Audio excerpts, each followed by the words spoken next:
David. Great, thanks, Johnny.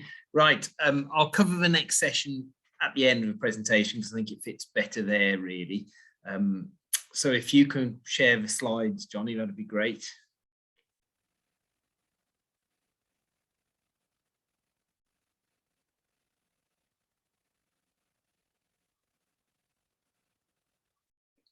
Rightio, so this month's IPM update for ornamentals, so next slide, please. So this month we're really focusing on managing crops to minimise autumn and winter disease risks, a time of year when we tend to get some key diseases causing us problems, and it's certainly a challenging time of year, particularly where people have limited amounts of protected space, and if people are putting crops in high densities to that space, that can present its own challenges, and we'll sort of cover that as we go through today. So next slide, please. Okay, so this slide is just some of the general principles of integrated pest and disease management. I'm not going to talk through all of them, just some of the key messages really. So we're using things called bioprotectants, which are naturally occurring products that are registered as pesticides or biopesticides, they used to be called, but they've gone through the efficacy testing process, so we've got confidence in the fact that they do what they say they should do. And with using these sorts of products, we're really trying to keep problems at bay, keeping crops healthy is our main goal really, and this helps to reduce pesticide usage, which is a good thing. We're sort of being forced into this because the availability of conventional pesticides continues to decline, and that's a trend that will continue, and we know the availability of bioprotectants will increase as time goes on, so this is the definite direction of travel. Okay, next slide please. So a focus on some basic cultural stuff to start with really, having a think about nursery hygiene, just some refreshers on that, and really important to help minimize problems. Also some cultural controls that really help managing the sorts of disease problems that we have at this time of year. Little touch on weed management and how that can help. Just a bit more on bioprotectants, and then the key diseases that commonly cause a lot of problems at these times of year, this time of year, and a focus on each of those and some controls. So next slide, please.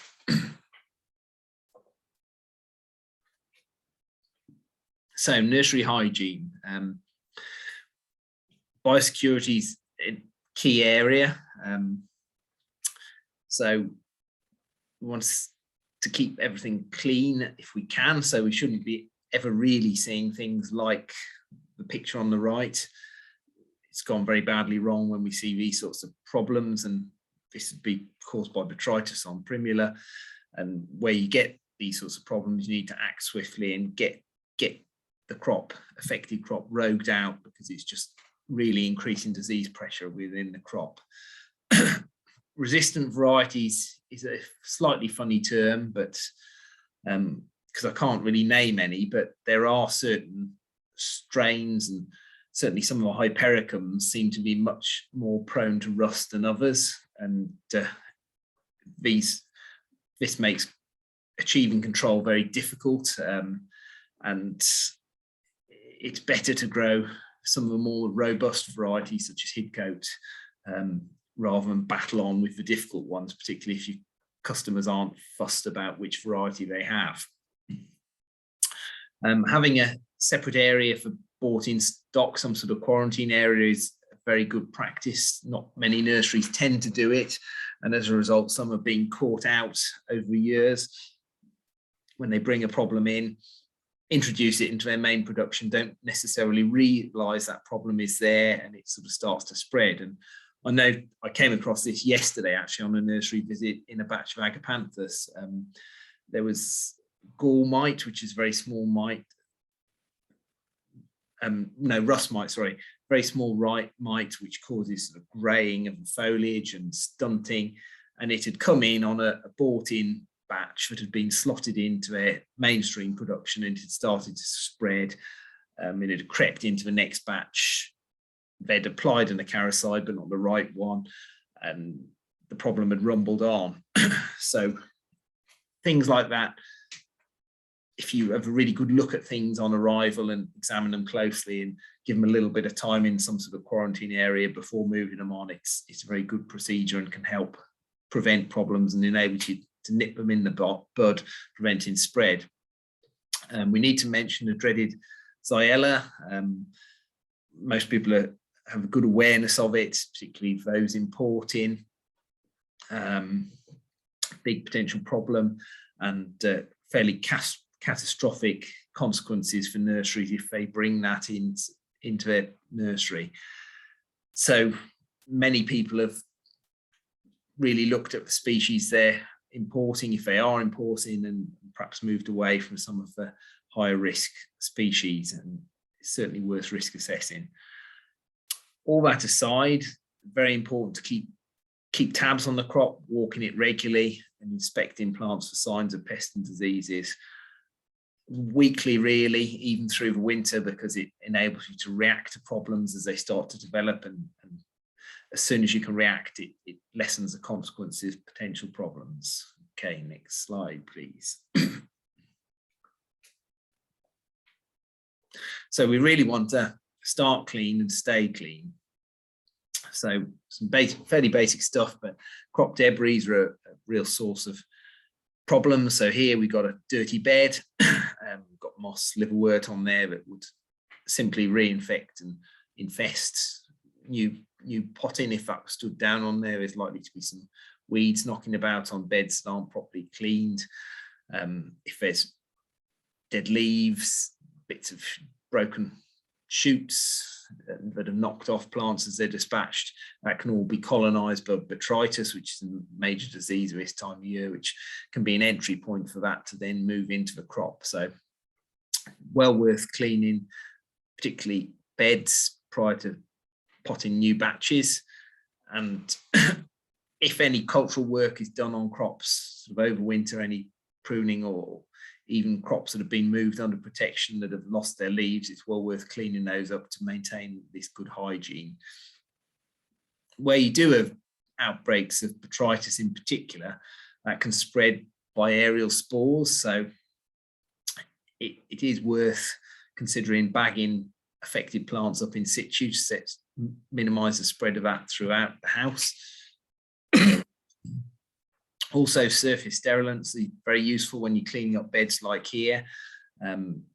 Products like Jet 5 are a good all-round array of activity against a range of diseases that we're trying to control, and it's very useful to use them, particularly where there's been a problem within a crop, such as root disease on a bed. It's be foolish not to apply them, really, to clean up the capillary matting prior to standing on down the next crop, because that root disease could just move back into the pots through capillary action. Controlling weeds, including non-cropped areas, because they're potential secondary hosts. Groundsel in particular can host rust, which is more of a problem for bedding nurseries than yourselves at full crosses, but that's another important point. And with chickweeds, they're another host of pests such as aphids and whiteflies, so keeping them at bay definitely helps. So next slide, please. So manage our environment to keep it as unfavourable as possible for pathogens. So our key aim over winter is really limiting and reducing humidity around the plants, and there are various techniques to do this. So we really want to be improving air circulation around and within the crop. And picture of a fan there. Most of the modern fans are fitted with humidistats, which you can set at a set point to come on automatically at any time of day or night to disperse and help disperse that humidity as humidity builds in the crop. also over winter for typical nursery stock and bedding plants, cold grown bedding such as pansy, primula, etc. We really want to maximize our ventilation, so keeping vents open where the weather allows, keeping doors open, keeping that air movement through the crop, and that helps to reduce a range of diseases.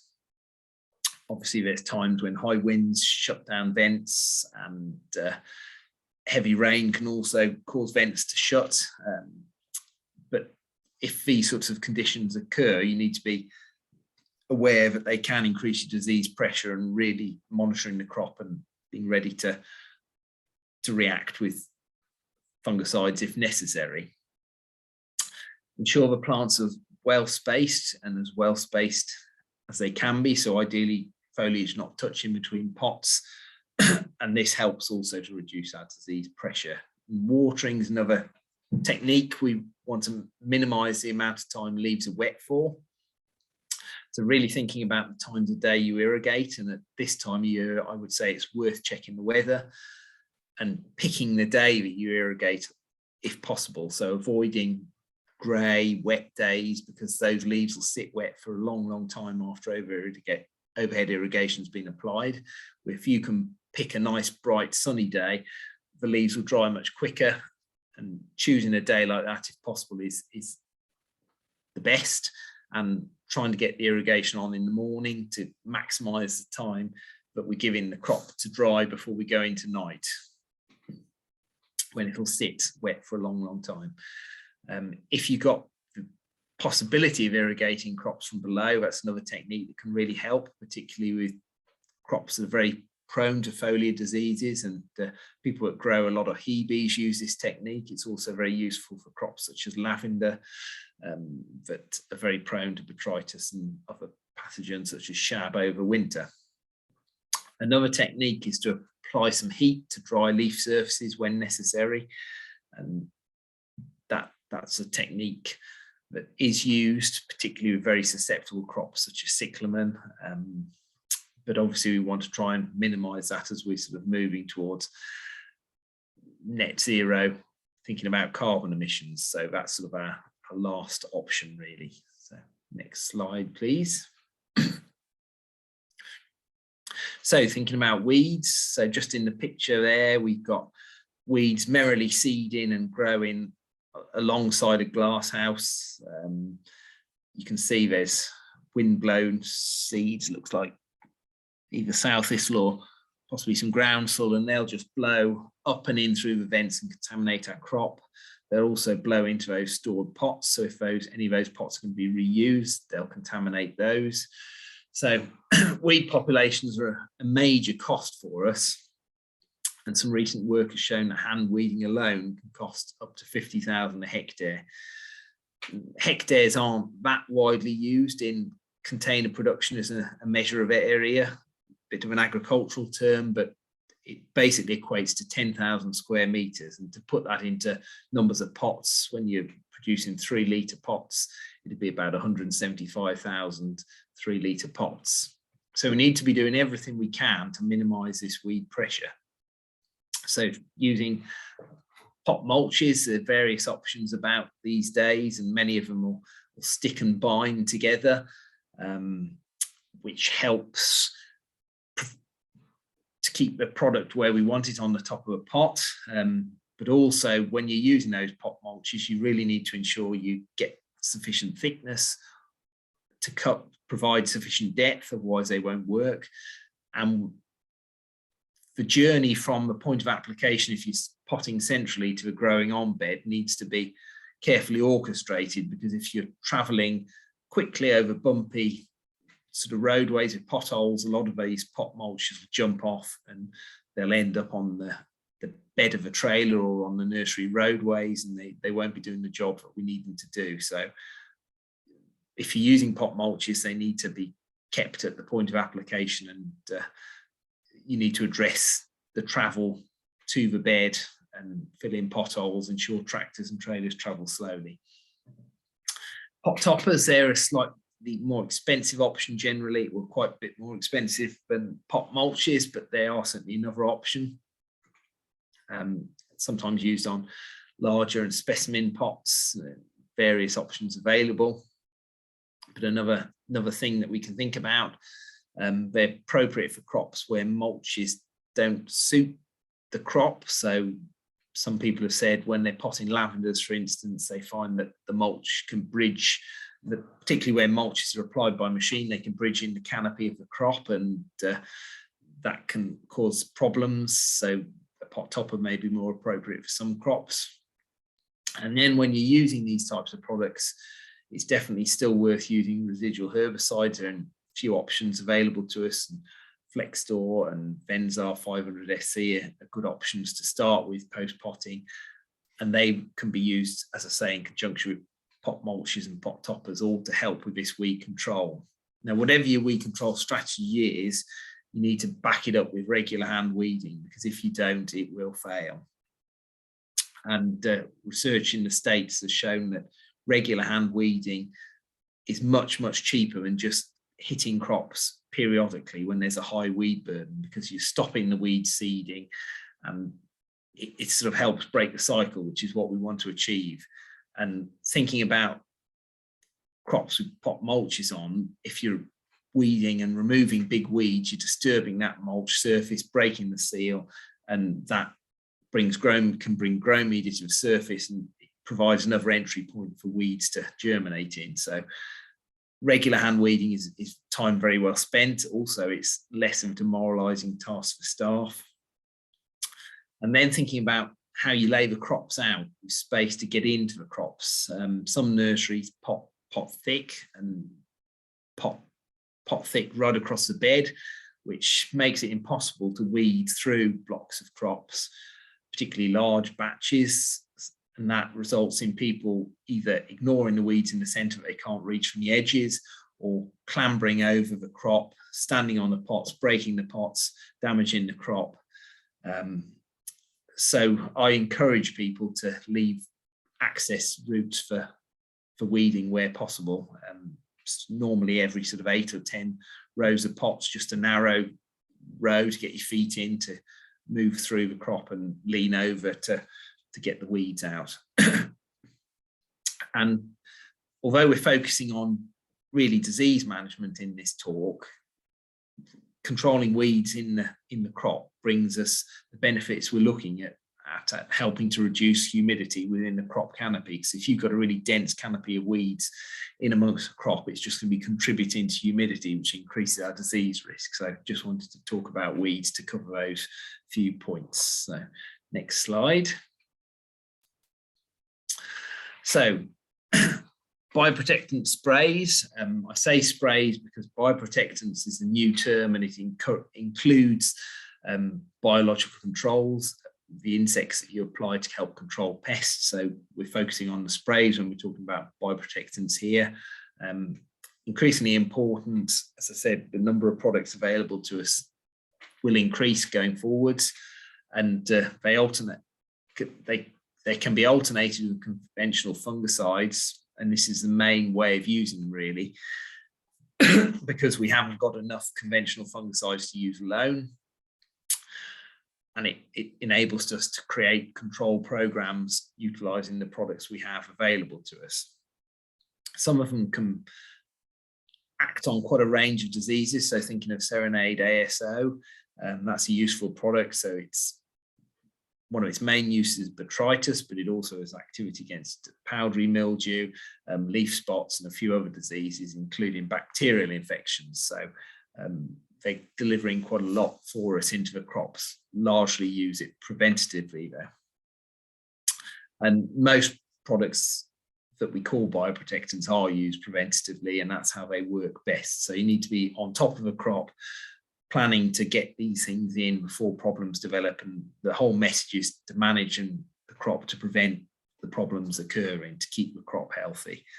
And because bioprotectants used as sprays are generally natural products, they're safer to staff and biological controls.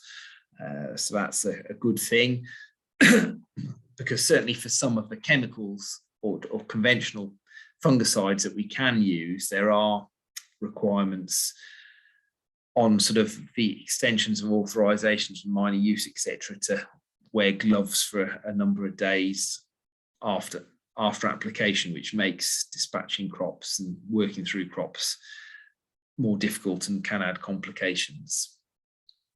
So next slide, please. So focusing on some of the problems this time of year, Botrytis, probably our #1 problem from now till about March, depending on your cropping, and it creates this fluffy growth, normally coming in on any dead or senescing tissue, and here on anemone.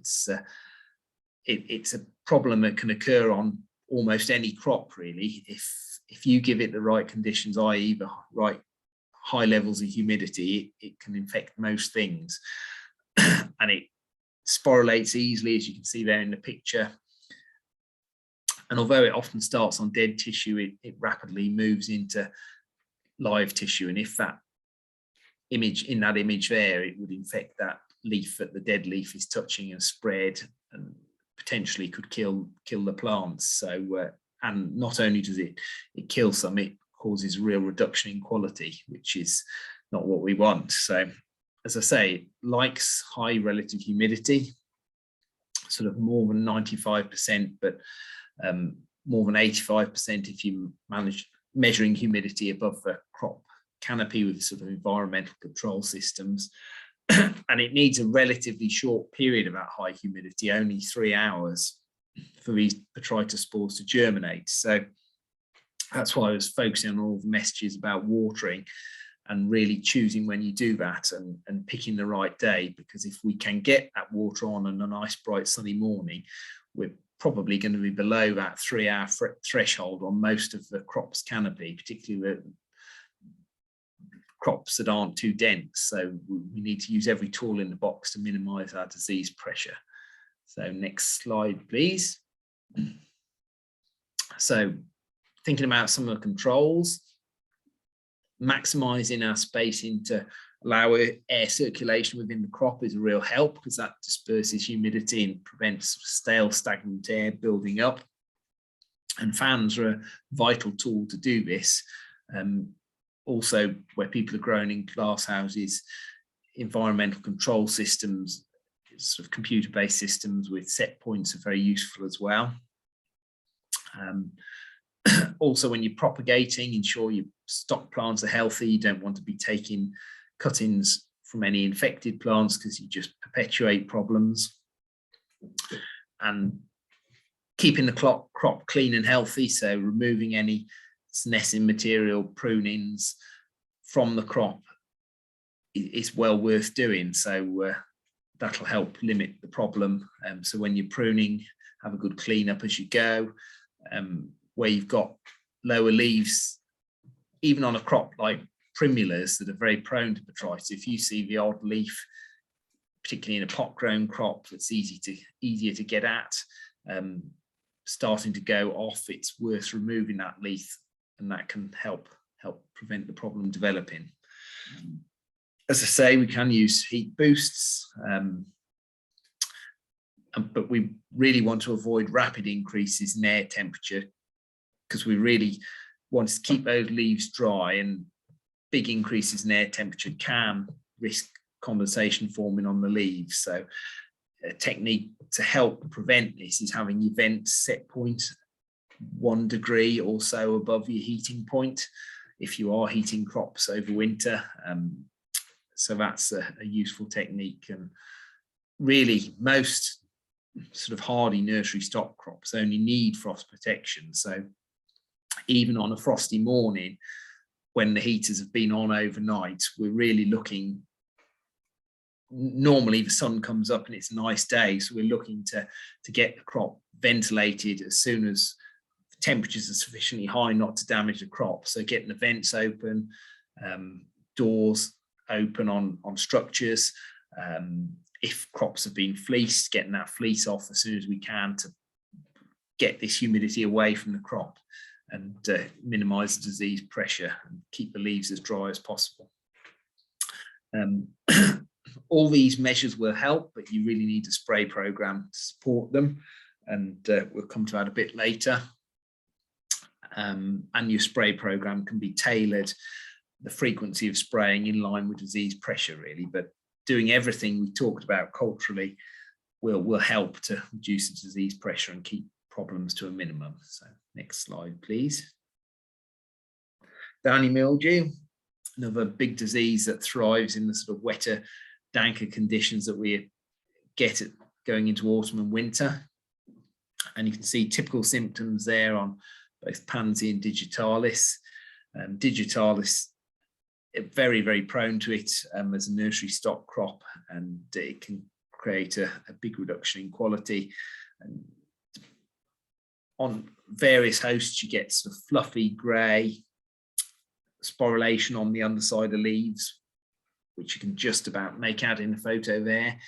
And that's constrained by leaf veins, so you can get an angular sort of appearance from above.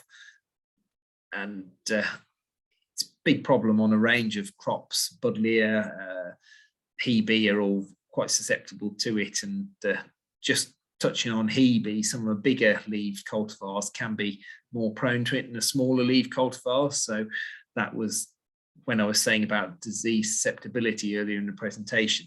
If you don't need to grow those big leaved cultivars that are very prone to the disease, if you can grow some of the smaller leaved ones which are a bit more robust, and your customers are happy with that, that's a technique that you can use to make life easier. So we covered the sporulation there. So leaf wetness, like many diseases, is key. And at higher temperatures, we need shorter periods of leaf wetness for the infection to occur. So keeping our leaves as dry as possible is another very useful strategy. So next slide, please. So many of the same messages around irrigation. Don't irrigate late in the evening.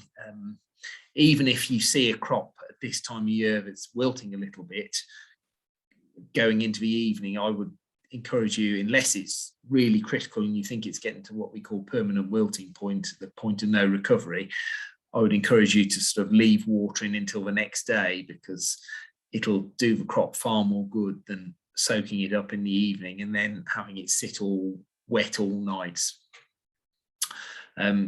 Also ensuring that the structures you're growing in are as well ventilated as possible.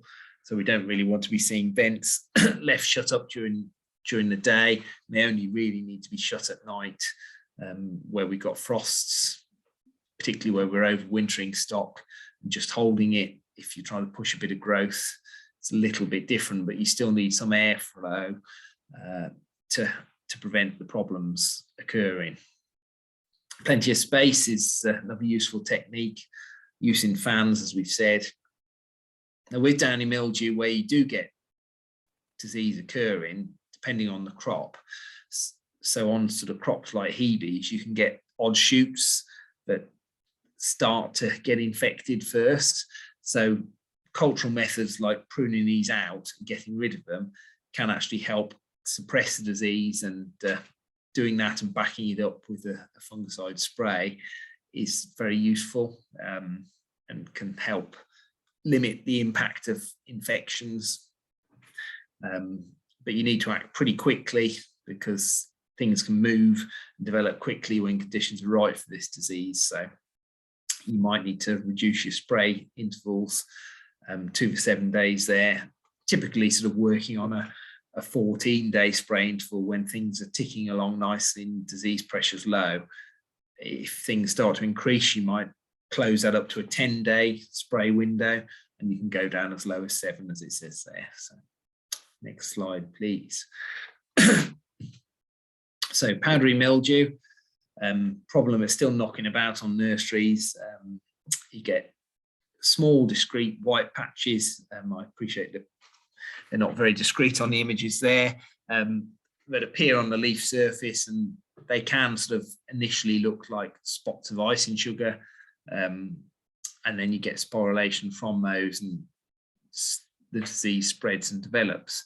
And you can see it makes a real mess of crops from the pictures there. And it not only does it make a mess, it can limit the growth of crops. depending on the host, it can infect the growing points in particular and really stunt the vigor. So we need to be controlling it. It's favoured by high humidity, but interestingly, developments then favoured by drier conditions. So keeping ventilation as good as possible is the main technique, really. And if we can move on to the next slide. So again, doing everything we can to minimise humidity. Same message around irrigation. For crops that are susceptible to the pathogen, growing in full sun helps, even outdoors on outdoor beds, and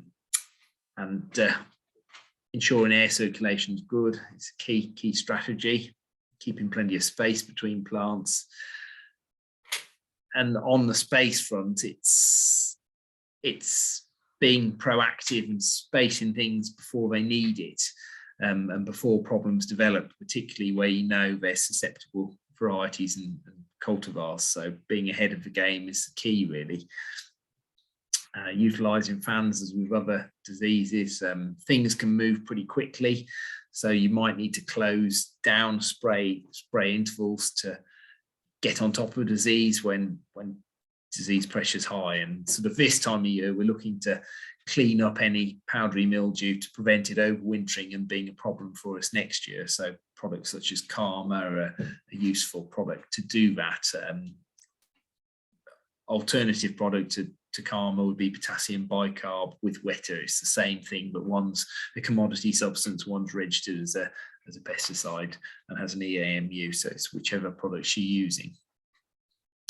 Okay, next slide, please. So thinking a bit about leaf spots, another problem at this time of year. Can appear alone or together. So you might just have one species or two species at play. So here we've got Ramularia affecting pansy and primula, and fairly different symptoms. And interestingly, different varieties, particularly of pansy and viola, can be more prone. It's often quite aggressive on some of the whites. So they're ones to keep tabs on when you're monitoring, or if you know any varieties that are more susceptible, really monitor those closely as a bit of a guide to disease pressure in the crop.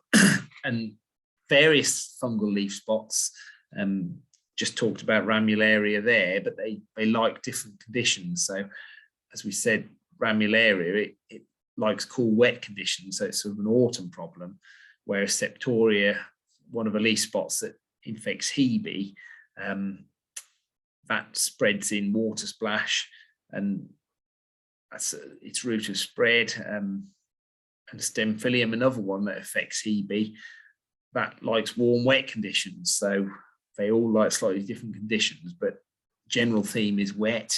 So if we can keep the humidity down and keep crops as ventilated as possible, that's helping us along with these. So next slide, please.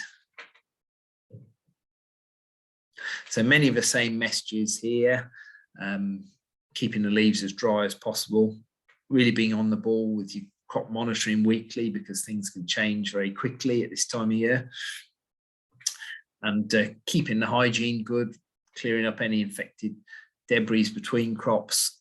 Also with all the diseases we talked about, really, and it's a point I forgot to make on the other slides, where you just get one plant that's severely affected, whether it be with Botrytis or Downy mildew or powdery mildew, consider whether it's worth actually roguing that plant out and chucking it away, because if it's just going to spread and infect the rest of the crop, sometimes the first loss is the best loss.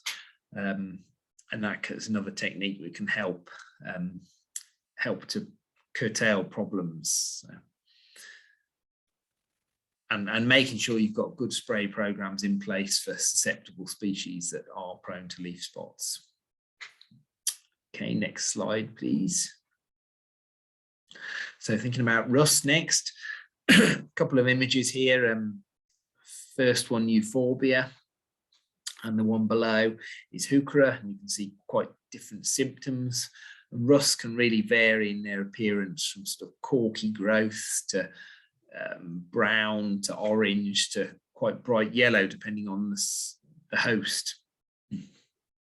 So you typically get these sort of pustules, which the rust spreads from. They like high humidity, like many diseases, and the spores spread in the air and in water splash. So that's the disease. If we go on to the next slide on rust. So being quite hard on suppliers, you shouldn't be having young plants supplied to you with rusts, and don't be afraid to reject them if you get them or raise it as a quality issue. Keeping up with the monitoring. Understanding the disease on different hosts is important. So for instance, rust on heuchera isn't systemic. So if you've just got a few leaves affected, removing those infected leaves can help because it's not systemic within the plant. So that's a strategy that can be employed on heucheras. But many of the same messages, minimizing periods of leaf wetnesses, and thinking about variety mixes as well. Is it worth bashing on with difficult varieties that give you problems year in, year out, when there are better ones that are less problematic? Also an important point to think about rusts. It can only survive on live plant material, and some rusts have alternate hosts. And I touched on this earlier. So Cineraria rust, alternate host is groundsel. So if you're growing Cineraria, you really want your groundsel control to be very good, because as I'm sure you're aware, groundsel often has rust on and it's a root into the crop. Another one that is a common nursery weed is willow herb, and that can host rust, the rust that affects fuchsias. So that's an important message there, and emphasize the importance of controlling your weeds and keeping on top of your weeds, because they're sort of the green bridge that allow rusts to infect our crops and persist between different batches, really. And also, if you've got an old batch of fuchsias with rust that perhaps has been overwintered and is largely sold out, and you've got new crops coming in the spring, sort of week 10 onwards, it's worth thinking, well, is it really worth hanging on to these old fuchsias that have got rust? I've battled with it for quite a few months. We haven't achieved control. They're a bit tatty. They're going to pose and next batch, which is much larger, with the disease pressure that we don't really need. Am I best just cutting my losses and getting rid of this infected crop and making my life easier and helping to protect the next crop going forwards? So it's thinking about those sorts of things as well. Okay, next slide, please. So with disease management, we need to think about disease resistance.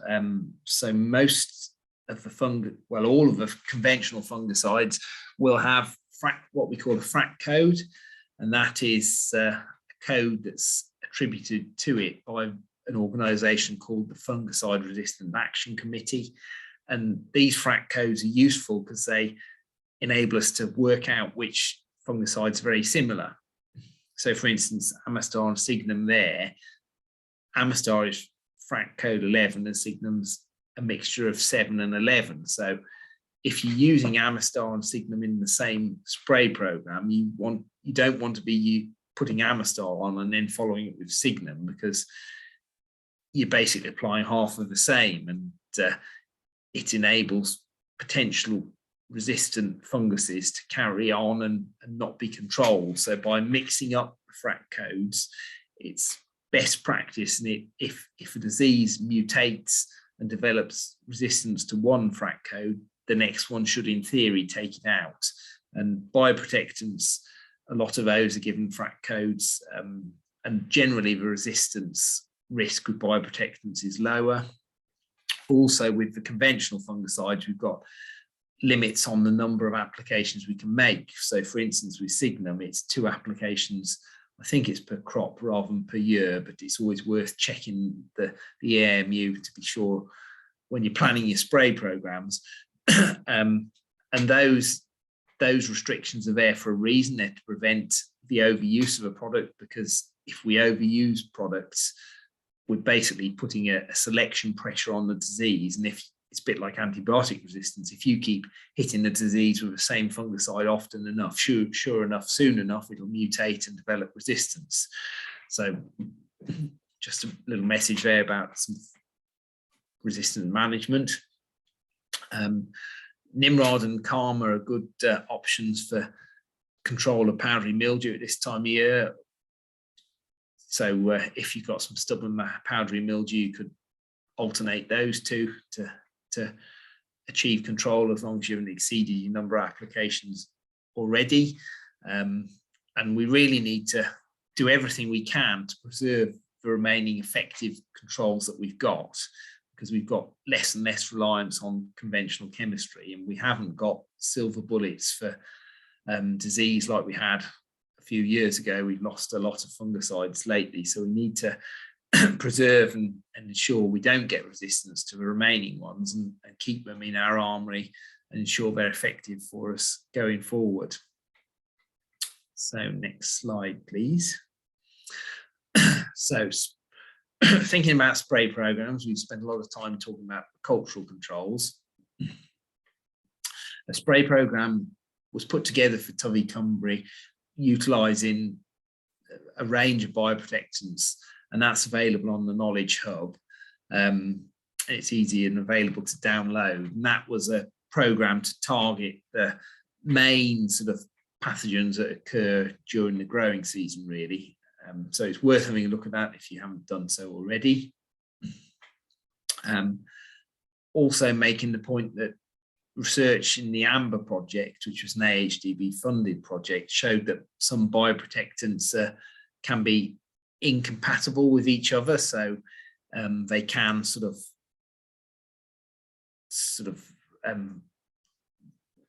well, they're just incompatible. They don't. So we need a slightly different strategy when we're using them. So when we're using conventional fungicides, we're looking to ring the changes as often as possible to prevent resistance developing. But where you're using bioprotectants, blocking them together in spray programs is the sort of strategy, really. But alternating them with conventional products. So just for instance, Serenade and Amylo X, we know are not compatible, and there's 6 applications of each allowed. So we're looking really to apply, say, Serenade, then a conventional product, Serenade, conventional products, continuing on in that vein till you've applied all your Serenades, and then following your final Serenade with a conventional product, and then adopting the same strategy as you move into Amylo X applications. And that you'll see that in the program if you have a look at that on the Knowledge Hub, and that's done for a reason to prevent this incompatibility that we know exists for some products. We don't know whether it exists for everything, but it's just a strategy that's been adopted to get round that where problems may occur. That spray program I was talked about was created to suit both outdoor and protected crops. So there are a few other options that can be used in different situations.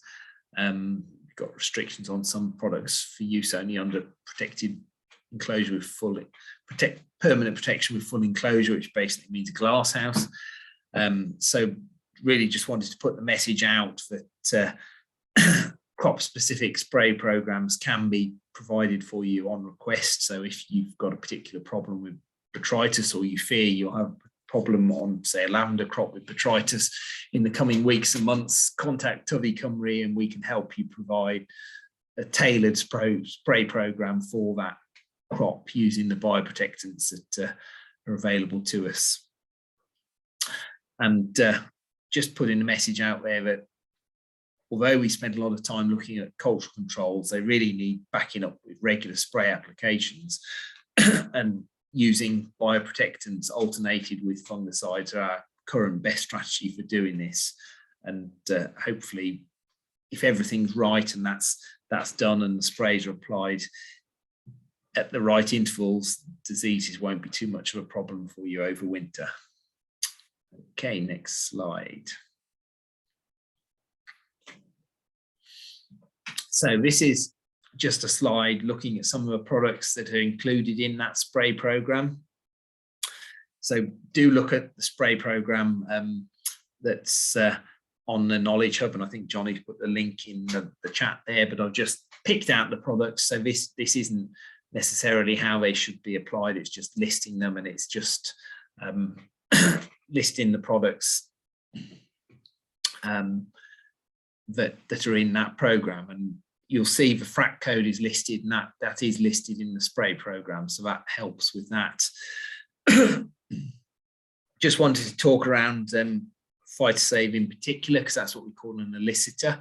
So it's hasn't got a FRAC code, so it's a product that sort of supercharges the plant's defense systems and makes it less prone to disease. So that's how that sort of product works. But it is registered as a bioprotectant, so it's a fairly new product, but it's another useful tool in the armory.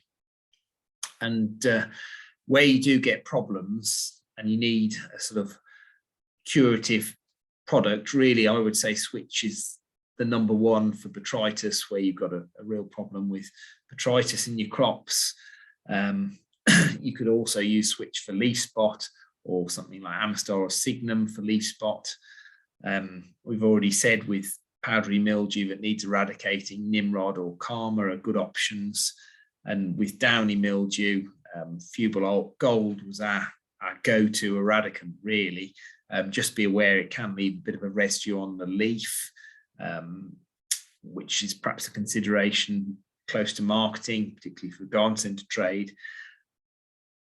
But there seem to be some supply chain issues with Fubal Gold, and it's going in a couple of years as far as I can tell. So I think we're going to become more reliant on Percos as sort of the next best or alternative fungicide for downy mildew control.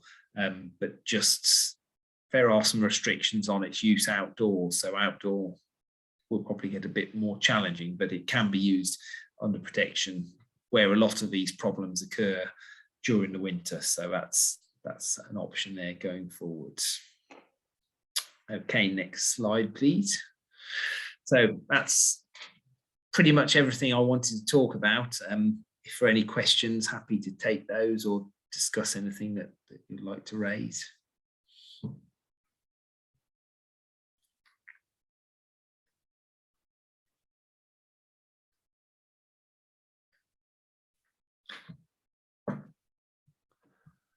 All right, unless you've got any questions there, quickly we'll leave it there. So just a thank you to David for presenting, as ever, really useful stuff.